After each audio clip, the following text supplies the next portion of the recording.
Hello dancer world. ఈ 2025 లో ఇదే మా లాస్ట్ ఈవెంట్ మన వైజాగ్ డాల్ఫిన్ హోటల్లో. లేట్ చేయకుండా ఈవెంట్ కి అయితే స్టార్ట్ అయిపోయాము. స్టార్ట్ అయిన 10 నిమిషాలకే మా వాళ్ళందరూ స్లీప్ వేసేస్తారు. మేము ప్రతిరోజు ఈవెంట్ నుంచి ఇంటికి సేఫ్ గా వెళ్తామంటే మా వెహికల్ డ్రైవర్ వాసన్ని వల్లే. చాలా సేఫ్ డ్రైవింగ్ అనేది చేస్తాడు. లేట్ చేయకుండా ఈవెంట్ కి అయితే వచ్చేసాము. ఇంకా ఈవెంట్ స్టార్ట్ అవడానికి టైం ఉంది కదా అని చెప్పి రెండ్రా ఫోటోస్ ఇస్తానంటే మా వాడు చూడండి ఎలాంటి స్టిల్ ఇస్తున్నారు.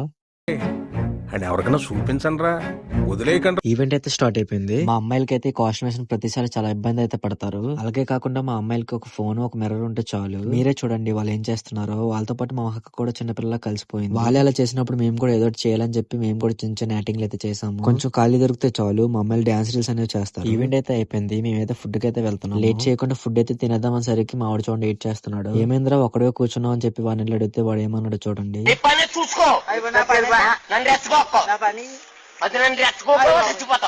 ఫుడ్ అయితే తినేసాక లైట్ గా ఐస్ క్రీమ్ అయితే తగిలించాము. ఐస్ క్రీమ్ ఎలాగుందో అడిగితే వాడు ఏం చేస్తున్నాడు చూడండి. చూస్తూ చూస్తూ టైం అయితే 12 అయిపోయింది. Happy new year all dancers world buddies కి. మేమే కాకుండా ప్రతి డాన్స్ టీమ్ ఈ ఇయర్ 2026 లో ఈవెంట్స్ కి వెళ్ళినప్పుడు జాగ్రత్తగా వెళ్లి రావాలనుకుంటున్నాము. ఇలాంటి టైంలో కూడా మా డాన్సర్స్ వచ్చి ఎంటర్టైన్మెంట్ చేస్తారు. ఈ టైంలో కూడా ప్రతి ఒక్కరు వాళ్ళ ఫ్యామిలీ అండ్ ఫ్రెండ్స్ తో ఎంజాయ్ చేస్తారు. మా కష్టం చూసైనా సరే ఒక లైక్ అండ్ ఫాలో చేస్తారు అనుకుంటున్నాను. ఇంటికైతే స్టార్ట్ అయిపోయాము. మళ్ళీ నెక్స్ట్ వీడియోలో ప్రతి ఒక్కరిని వాళ్ళ క్యారెక్టర్లతో అయితే పరిచయం చేస్తాను. సరే ఉంటాను మరి. Good night. Bye. Take care of my all buddies.